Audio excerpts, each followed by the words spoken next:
Imagine waking up at 3, 17 inches the morning, opening your banking app, and already knowing the number will not be enough. Not because you spent too much, not because you made a mistake, but because life is expensive and uncertainty never sends a warning. At $0, you are afraid of one emergency, one car repair, one medical bill, one missed paycheck. At $10,000, the fear changes. You are no longer afraid of survival. You are afraid of losing progress. At $100,000, the fear changes again. You start to wonder if you are still behind. At $1 million, you expect peace. You expect confidence. You expect freedom. But many people reach this number and feel something very different. They feel pressure. They feel comparison. They feel the quiet fear of losing what took years to build. Because every savings level removes one fear, then quietly creates another. And that is the trap nobody talks about. Most people think saving money is only about getting to the next number. $1,000, $10,000, $100,000, $1 million, $3 million. But every number changes your life in two ways. First, it gives you something: safety, sleep, options, confidence. Then, it asks for something back: discipline, patience, emotional control, and the ability to stop comparing yourself to people who are playing a completely different game. So this is not just a story about money. It is a story about what money does to your mind at every level. Let's start at the bottom. At $0, or worse, negative savings, life does not feel like a plan. It feels like defense. You are not thinking about investing. You are not thinking about freedom. You are not thinking about retirement. You are thinking about how to survive the next bill.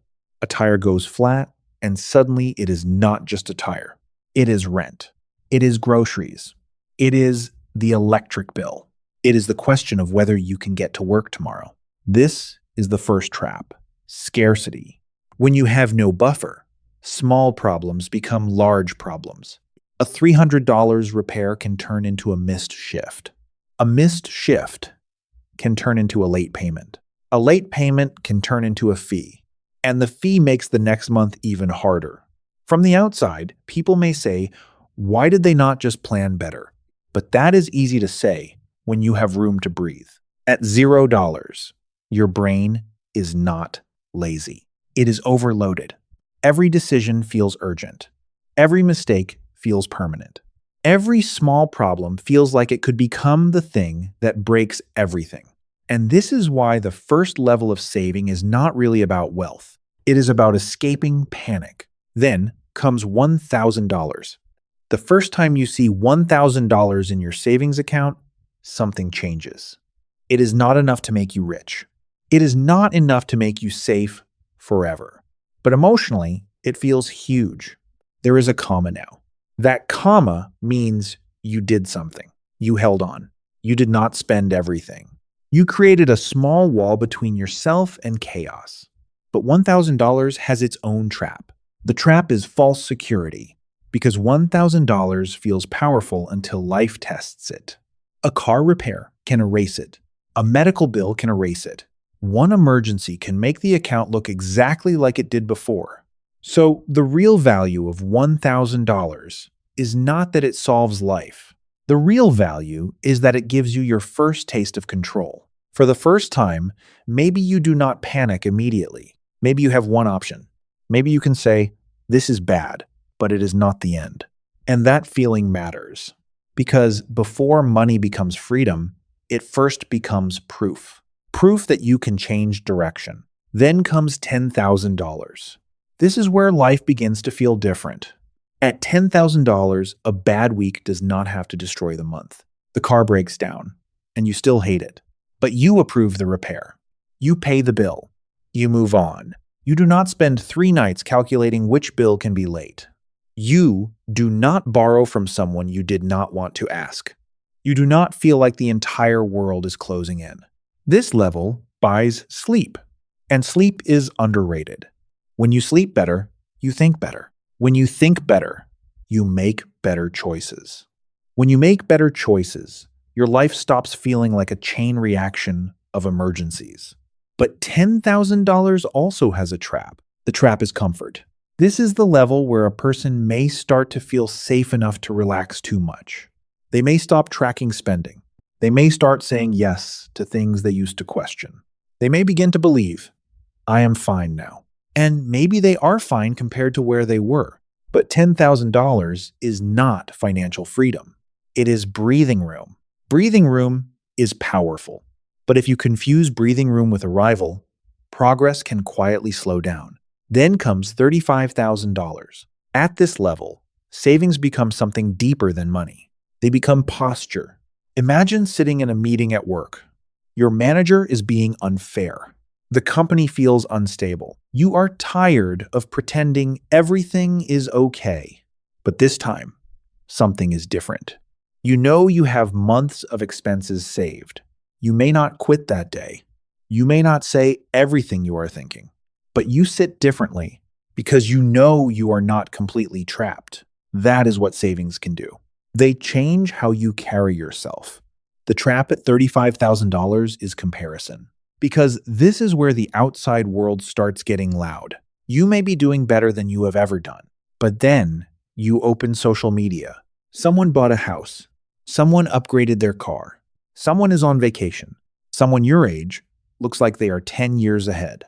And suddenly, your real progress starts to feel small. That is dangerous. Because comparison can make a strong financial position feel like failure. At $35,000, the real question is not, am I richer than everyone else? The real question is, do I have more control than I had before?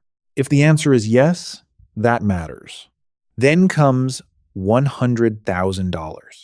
This is one of the most important levels in the entire journey, because the first $100,000 is often the hardest. Not because the number is magical, but because most of it comes from you. Your income, your restraint, your consistency, your ability to keep going when the progress looks painfully slow. At the beginning, compounding does not feel impressive. A small portfolio earning a small return still looks small. So you save, you invest, you wait, you repeat. And for a long time, it feels like nothing is happening. Then, one day, the numbers begin to move differently. The money starts helping. It does not replace your effort, but it begins to work beside you. That is the shift. The trap at $100,000 is impatience, because many people reach this number and expect life to suddenly feel different. But it may not. You may still live in the same apartment, drive the same car, go to the same job, feel the same pressure. And that can be frustrating. But $100,000 is not always supposed to feel like luxury. Sometimes it feels like invisible momentum. The danger is quitting because the reward does not feel dramatic yet.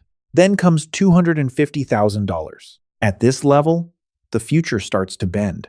If the money is invested wisely and left alone for enough time, it can become a serious foundation. This is where time begins to matter more. Not 1 week, not 1 month, not one exciting trade. Years. At $250,000, you may not be financially free, but you are not walking the same road anymore. You have options that the old version of you did not have. You can think further ahead. You can recover faster. You can make choices from strategy instead of fear. But this level has a very common trap. The trap is income illusion. This is when people confuse earning well with being secure. A person can make a high salary and still be fragile. Because if every raise becomes a nicer car, a bigger apartment, more subscriptions, more restaurants, and more lifestyle pressure, the savings never grow. The income rises, but the freedom does not. That is the quiet danger of lifestyle creep. It does not feel like one bad decision. It feels like hundreds of reasonable upgrades. And suddenly, a person earning more than ever is still living paycheck to paycheck. At $250,000, the question is not just, how much do I make? The better question is, how much of my income becomes freedom? Then comes $500,000. This level feels different because the numbers become emotionally heavy.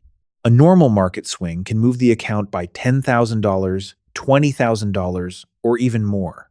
One bad week in the market can look like a year of savings disappearing on paper. This is where many people discover that building wealth is not only a math problem, it is an emotional problem. When the account was small, your monthly contribution felt powerful. But at $500,000, the market can move more in a day than you contribute in months. That can feel exciting when it goes up. It can feel terrifying when it goes down.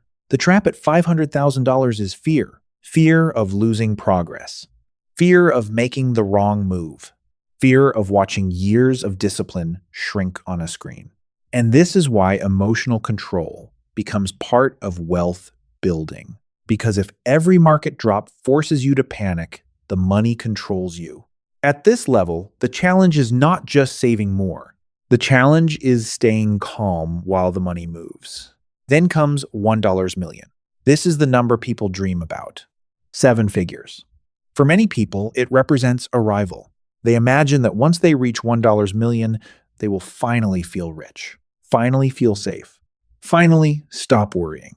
But the strange thing is, many people reach this number and do not feel rich at all. They look at housing costs, healthcare costs, taxes, inflation, the possibility of living for decades in retirement, and suddenly, the dream number feels smaller than expected. That is the trap at $1 million. Identity. Because becoming a millionaire does not automatically make you feel wealthy. You may still compare. You may still worry. You may still feel behind someone with $3 million, $5 million, or $10 million. This is where the fantasy breaks. $1 million can be meaningful security. It can be a powerful milestone. It can create options. But it is not unlimited luxury. And real wealth often does not look like people expect. Sometimes wealth is quiet, ordinary, invisible.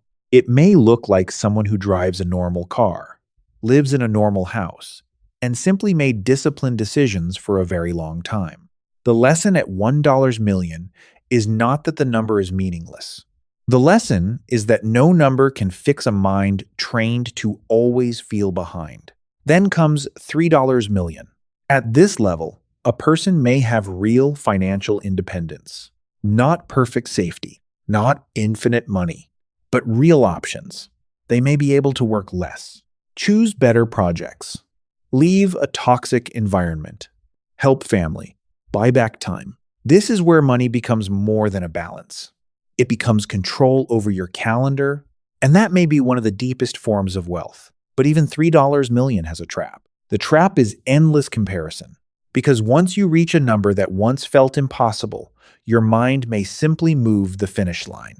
Now you compare yourself to people with bigger houses, larger portfolios, earlier retirements, private schools, second homes, more impressive lives. And suddenly, $3 million can feel like the beginning of another race.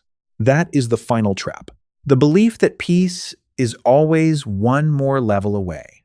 But if every level creates a new comparison, then the problem is no longer the number. The problem is the scoreboard.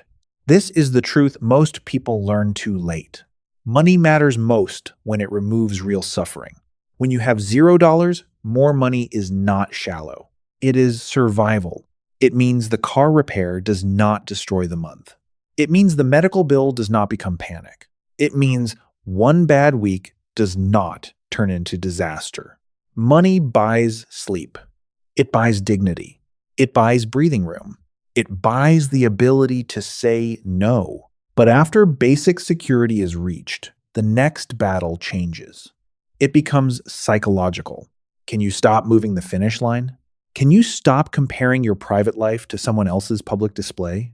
Can you use money to build peace instead of using it to chase status? That is the real question. Because every savings level has a trap. At $0, the trap is scarcity.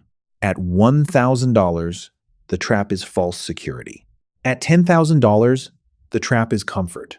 At $35,000, the trap is comparison. At $100,000, the trap is impatience.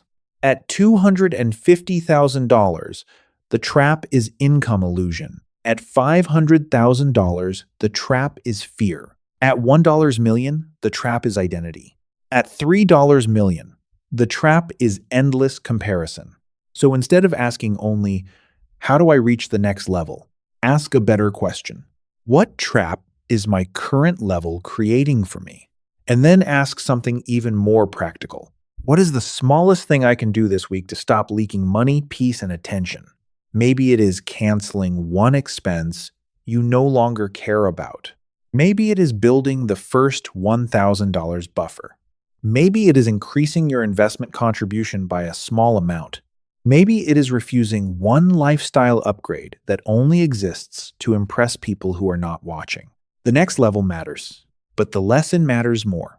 Because money should not only make your life look better, it should make your life feel less trapped. And that is the real purpose of saving. This is just a personal perspective, not personalized financial advice. Everyone's situation is different, so always do your own research and speak with a qualified professional when needed. If this story made you think differently about your own savings level, hit like, subscribe, and comment below. Which level do you think has the most dangerous trap?